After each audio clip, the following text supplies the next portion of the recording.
ठीक है, तो ये योजना मैंने आपको बता दी है। तीनों कंटेंट जो है वो आपको ध्यान में रखना है। अगला लिखो, डांग विकास क्षेत्र कार्यक्रम।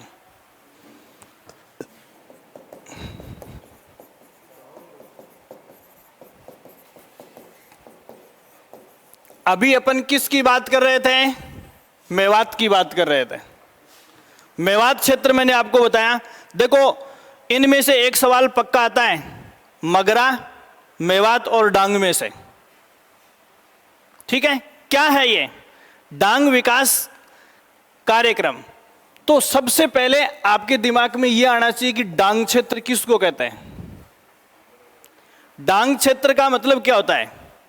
जहां जंगलों से नदी घाटियां गुजरती हैं, ठीक है, तंग, संकुचित और गहरी घाटियां होती हैं, घना जंगल होता है और उसमें डकैत लोग रहते हैं। तो सीधी सी बात है, दस्यु प्रभावित घाटी क्षेत्र। दस्यु किसको कहते हैं? डकैती को कहते हैं। दस्यु प्रभावित संकुचित घाटी क्षेत्र यह है शॉर्ट में, दस्यु प्रभावित संकुचित घाटी क्षेत्र। दस्यु डकैती को कहते हैं। दस्यु किसको कहते हैं? डकैती को। ये फुलन देवी वगैरह के नाम पढ़ते हो ना आप, हैं? चंदन तस्कर, वीरप्पन, ये सब दस्यु प्रभावित क्षेत्रों में आतंक मचाने वाले हैं। दस्यु प्रभावित क्षेत्र को क्या कहते हैं? डांग क्षेत्र। ठीक है, और ये बहुत सारे स्टेट्स में ऐसे इलाके हैं। तो राजस्थान का कौन सा इलाका है जिसको हम डांग फील्ड कह सकते हैं?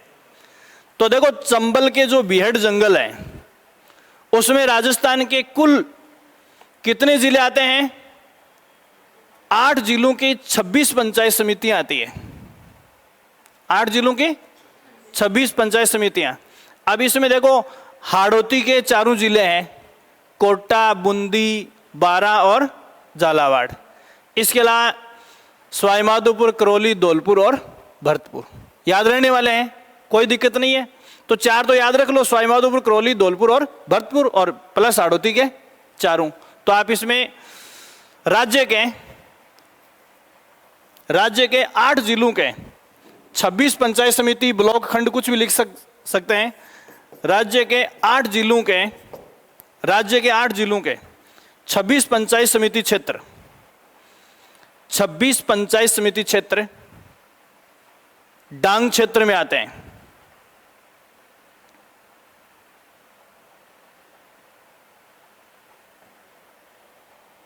डांग क्षेत्रों में आते हैं।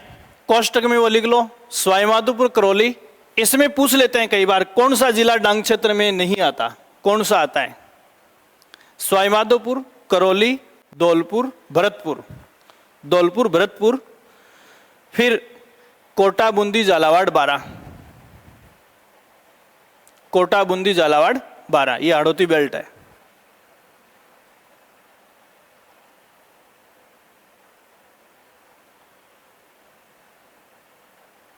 ठीक है, इस योजना का उद्देश्य क्या है?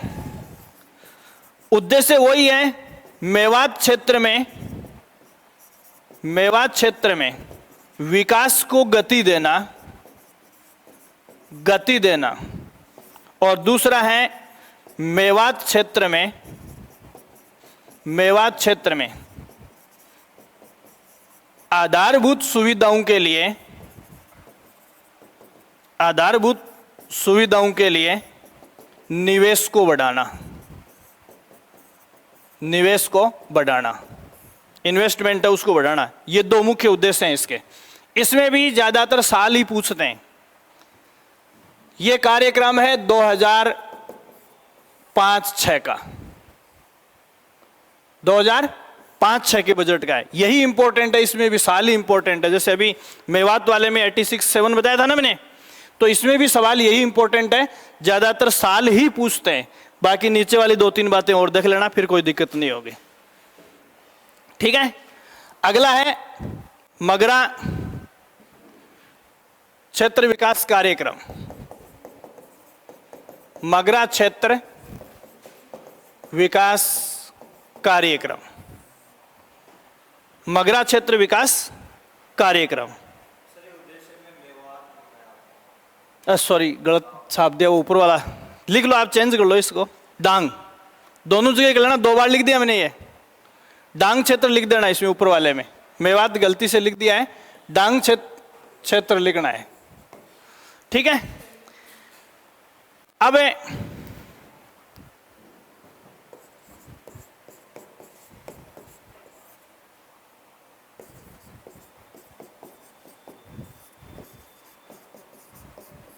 क्या फर्क है इनमें, बताओ देंगे।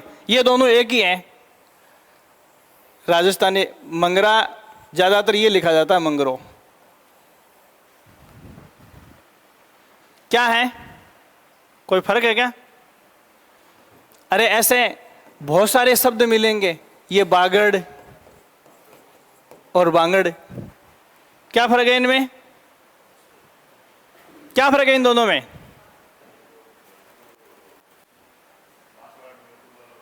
कौन सा, नीचे वाला या ऊपर वाला?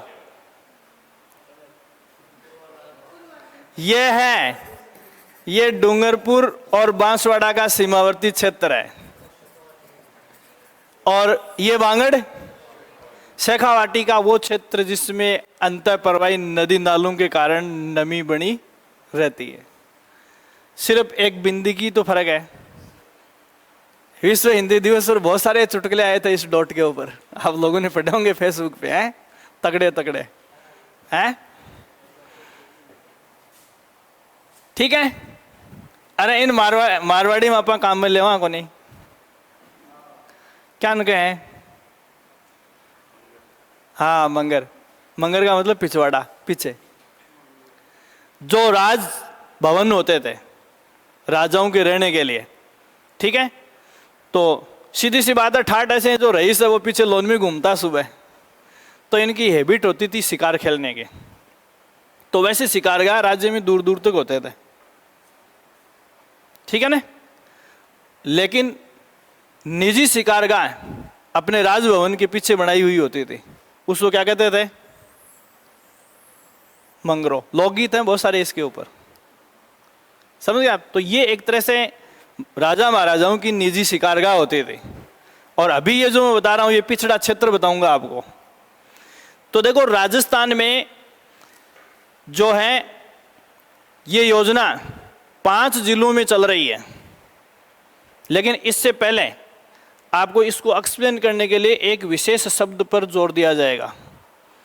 भारत सरकार का ये कार्यक्रम, राजस्थान सरकार का ये कार्यक्रम है, और इससे मिलता जुलता एक दूसरा कार्यक्रम और चल रहा है, जनजातीय क्षेत्र विकास कार्यक्रम। थोड़ा सा ध्यान देना, जनजातीय क्षेत्र विकास कार्यक्रम। जनजातीय क्षेत्र विकास कार्यक्रम का नाम इसके साथ आपको रटना है, ये मान लो, याद नहीं रहे तो भी रखना है। जनजातीय क्षेत्र विकास कार्यक्रम, पहले एक बार समझना क्या है ये। तो इसके लिए आपको पहले ये क्षेत्र ढूंढना पड़ेगा।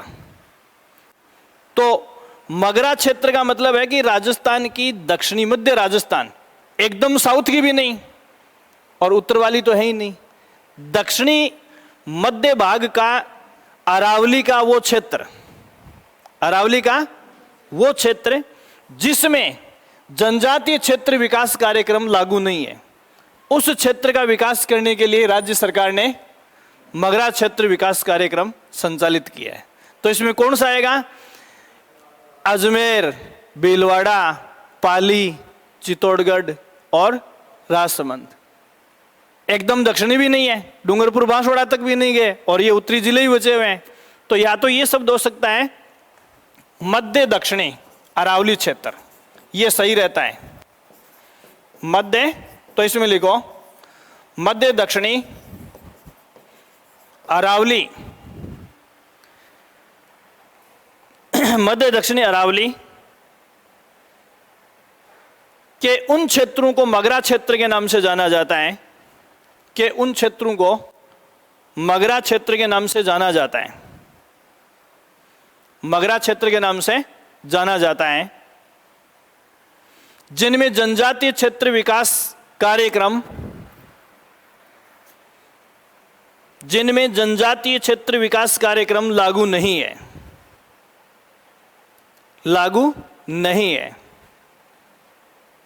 लागू, जनजातीय क्षेत्र विकास कार्यक्रम लागू नहीं है। जनजातीय क्षेत्र विकास कार्यक्रम लागू नहीं है।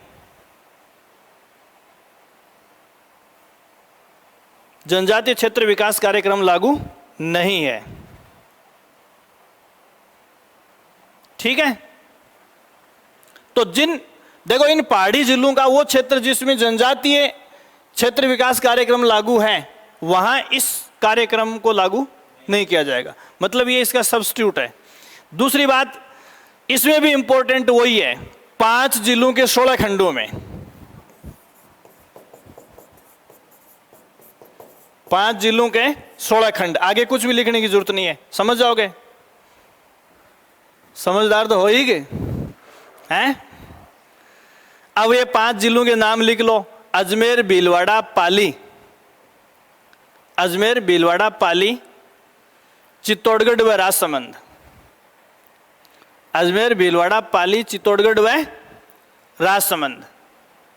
इसमें भी इंपॉर्टेंट वही है साल 2005-6, 2005-6 का है ये, 2005-6 का। अब देखो इसमें क्या बात ध्यान में रखनी है। देखो इस क्षेत्र में न तो पीने के लिए पानी है, पहाड़ी इलाका है, न खेती करने योग्य जमीन है, न यहाँ पशुधन के विकास की संभावनाएं हैं, और इसके अलावा सरकार ने बिजली, पानी, सड़क इनकी भी कोई अच्छी व्यवस्था यहाँ नहीं की है। अगर ऐसी सिचुएशन होगी तो लोग यहाँ से पलायन करेंगे, और बड़ी संख्या में इस फील्ड से लोग जो है पलायन कर रहे हैं। तो इस पलायन को रोकने के लिए यहाँ की इंफ्रास्ट्रक्चर में सरकार इस योजना के तहत क्या कर रही है, निवेश। तो इसमें कारण क्या है, तो इसमें देखो यहाँ की न्यून, न्यून का मतलब कम वाला है, यहाँ की न्यून पानी, भूमि, पशुपालन, विद्युत सुविधाओं के चलते, न्यून का मतलब कम है, सुविधाओं के चलते, सुविधाओं के चलते, सुविधाओं के चलते लोगों में पलायन की प्रवृत्ति है, मतलब अपनी जगह छोड़ के जा रहे हैं, पलायन की प्रवृत्ति है, पलायन की प्रवृत्ति है, पलायन की प्रवृत्ति है। इस हेतु इस क्षेत्र में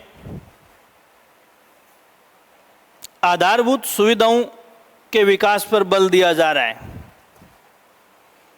आधारभूत सुविधाओं के विकास पर बल दिया जा रहा है,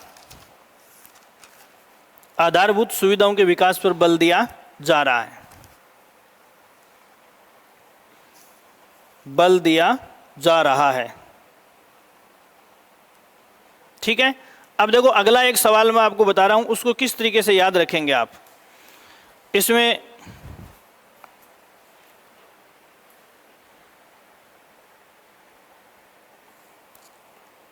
हेडिंग बनाओ एक, देखो आदर्श ऑब्लिक चयनित ग्राम पंचायतों के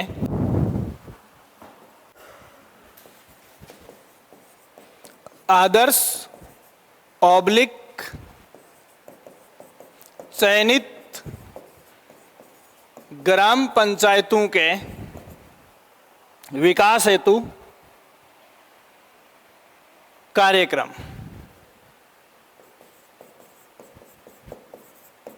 विकास हेतु कार्यक्रम। ठीक है, 3 टाइप के पढ़ेंगे, इनके नाम हिंट दे रहा हूं यहां मैं, बाकी तो सरदार जी की तरह इंटेलिजेंट होइएगा आप। सीएम, पीएम, और तीसरा वही जिसकी अभी बात कर रहे थे, एमजी। एमजी का मतलब महात्मा गांधी। एमजी का मतलब क्या है, महात्मा गांधी। तो देखो आदर्श ग्राम पंचायत योजना, क्या बोल रहे हैं, आदर्श ग्राम पंचायत योजना या आदर्श ग्राम योजना। कितने शब्द मिलेंगे? 3। नाम बोल रहा हूं, मुख्यमंत्री आदर्श ग्राम पंचायत योजना, प्रधानमंत्री आदर्श ग्राम पंचायत योजना, महात्मा गांधी आदर्श ग्राम योजना। कन्फ्यूजेबल है ना सारी? है तो ये 3 है, इन तीनों को एक साथ करके बता रहा हूं मैं आपको। तो पहला लिखो आप इसमें, मुख्यमंत्री आदर्श ग्राम पंचायत योजना।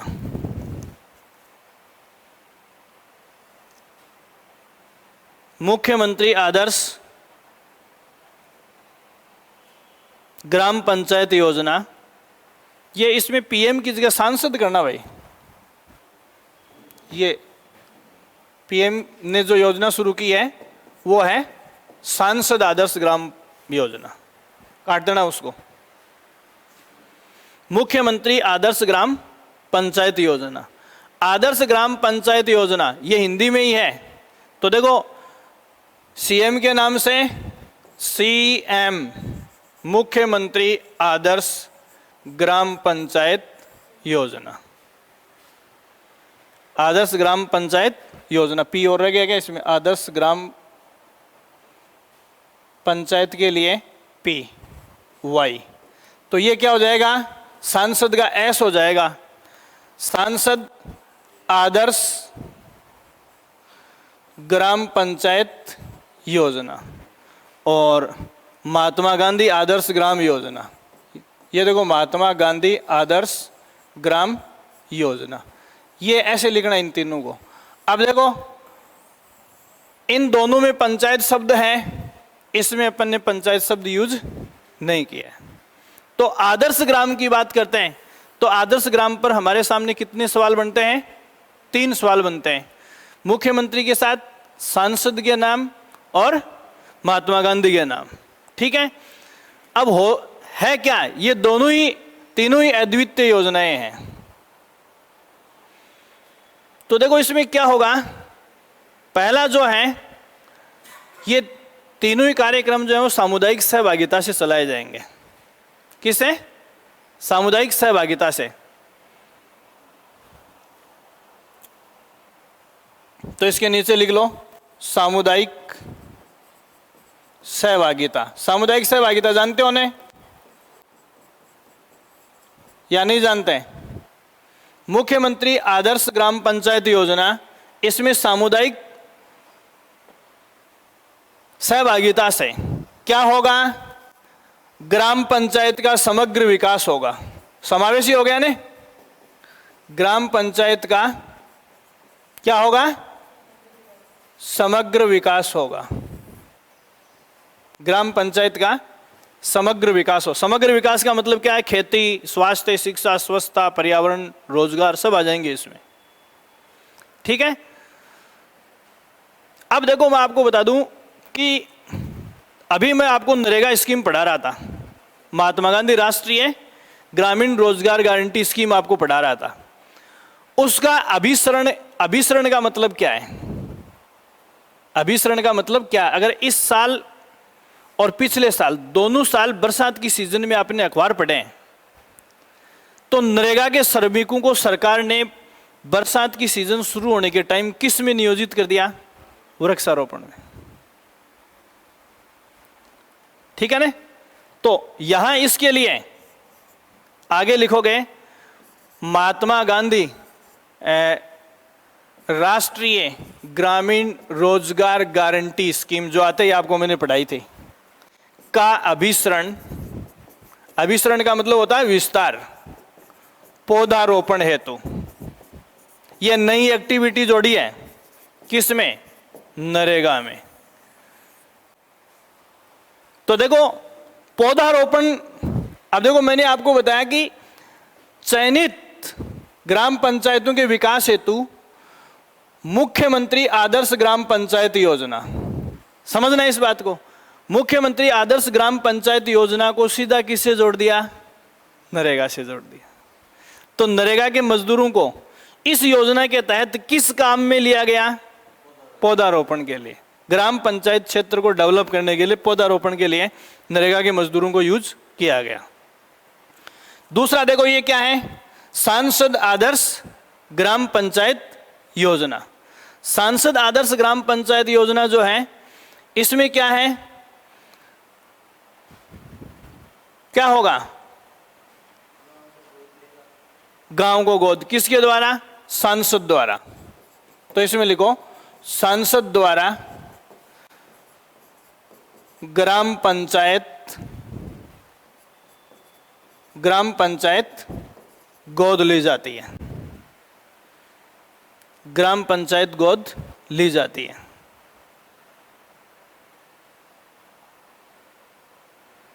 ठीक है, देखो इसके आगे ये बात लिखेंगे आप, प्रतिवर्ष हर साल एक गांव को। ठीक है, और किस लिए,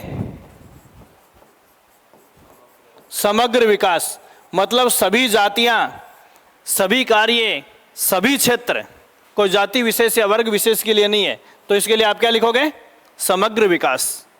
ये समग्र विकास की योजना है।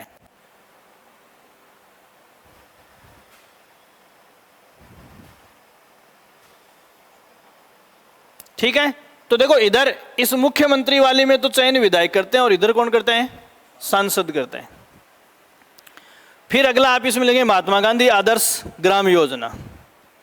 इसकी डेट आपसे पूछ सकते हैं, महात्मा गांधी की 150वीं जयंती का है ये, महात्मा गांधी की 150वीं जयंती। अब ये तो आप बता ही दोगे कब आई थी, हैं, 2019। अब देखो ऐसी चीज में महात्मा गांधी की 150वीं जयंती पर गांव को आदर्श रूप से विकसित करने के लिए महात्मा गांधी आदर्श ग्राम योजना शुरू की गई। तिथि इंपॉर्टेंट मैंने आपको बताई, 2 अक्टूबर नहीं होगी, 27 नवंबर।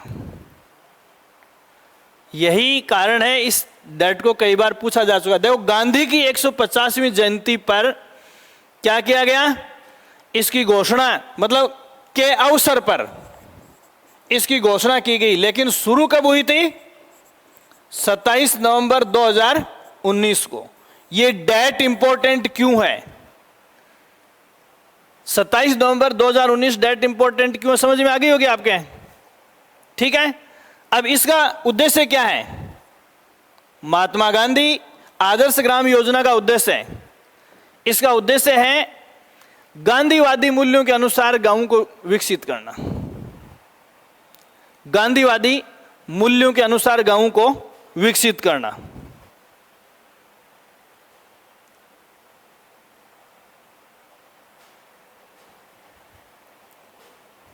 ठीक है, अब देखो इस पर 2 बड़ी चीजें मैं आपको बता दूं कि आपसे सवाल जो पूछा जा सकता है। गांव में लाइब्रेरी डेवलप की जा रही है, जिनका पूरा नाम गांधी ज्ञान केंद्र पुस्तकालय एवं वाचनालय नाम दिया गया है। सारे गांवों में थोड़े टाइम बाद में लाइब्रेरी बन जाएंगी, बैठकर अखबार, न्यूज़पेपर, मैगजीन, जर्नल सब पढ़ने के लिए ये व्यवस्था हो जाएगी। ये किस योजना के तहत हो रहा है, मतलब उसका भारत का असली गणराज्य गांव में निवास करता है। तो गांव में गांधी अध्ययन या ज्ञान केंद्रों की स्थापना की जा रही है। मैंने पीछे बताया था कि स्कूलों में Gandhi study centre, school education department बना रहा है, कॉलेजों में कॉलेज एजुकेशन डिपार्टमेंट बना रहा है, लेकिन गांव में जो लाइब्रेरी और गांधी स्टडी सेंटर बन रहे हैं वो किस योजना के तहत बन रहे हैं, महात्मा गांधी आदर्श ग्राम योजना के अधीन। और अब तक 22 जिलों में ऐसे पुस्तकालय स्थापित करना शुरू हो चुका है। ठीक है, एक इन गांवों में जो शुरुआत की जाती है, उद्देश्य क्या है इस योजना का, इस योजना के अंदर जाके आपसे सवाल पूछे जा सकते हैं। तो आप इसमें ये लिख लो, महात्मा गांधी आदर्श ग्राम योजना के उद्देश्य। बाकी में मैंने अंदर नहीं बताए, ये बहुत ही इंपॉर्टेंट योजना है महात्मा गांधी आदर्श ग्राम योजना। महात्मा गांधी आदर्श ग्राम योजना, महात्मा गांधी आदर्श ग्राम योजना, ठीक है, के उद्देश्य देखो गांधीवादी मूल्यों में आपको पता है कि जैसे पोषण, स्वास्थ्य, और पोषण और स्वास्थ्य विशेष तौर से बच्चों और महिलाओं का गांधी की फिलॉसफी में जो था। इसके अलावा टीकाकरण, नशामुक्त समाज, ठीक है, सांस्कृतिक धरोहरों और प्राकृतिक संसाधनों की सुरक्षा, और इसके अलावा सामाजिक, सांस्कृतिक और आर्थिक विकास किसका? गांव का।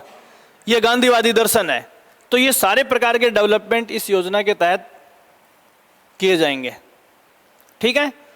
इसके लिए क्या है, क्या करने का मिशन बनाया गया है? तो नंबर 1, प्रत्येक वर्ष सद्भावना माहौल विकसित करने के लिए, प्रत्येक वर्ष सद्भावना माहौल विकसित करने के लिए, सद्भावना माहौल विकसित करने के लिए 3 राष्ट्रीय दिवसों का आयोजन। 3 राष्ट्रीय दिवस जानते हो आप या नहीं जानते? 3 राष्ट्रीय दिवसों का आयोजन। 2 तो है 15 अगस्त, 26 जनवरी। तीसरा राष्ट्रीय दिवस गांधी जयंती है। दूसरा देखो, अब एक नेहरू जयंती को यूज तो किया है, लेकिन दूसरे वे में यूज किया है। सवाल बहुत इंपॉर्टेंट है। ग्राम पंचायत मुख्यालय पर मेरा गांव मेरा गौरव दिवस किस तिथि को मनाया जाता है? 14 नवंबर को।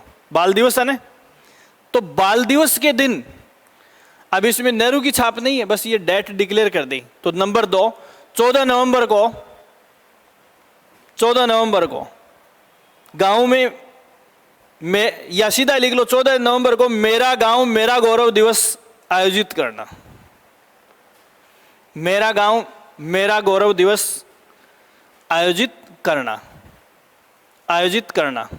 और तीसरा है गांधी ज्ञान केंद्र कोमा पुस्तकालय, गांधी ज्ञान केंद्र कोमा पुस्तकालय एवं वाचनालयों की स्थापना करना, एवं वाचनालयों की स्थापना करना।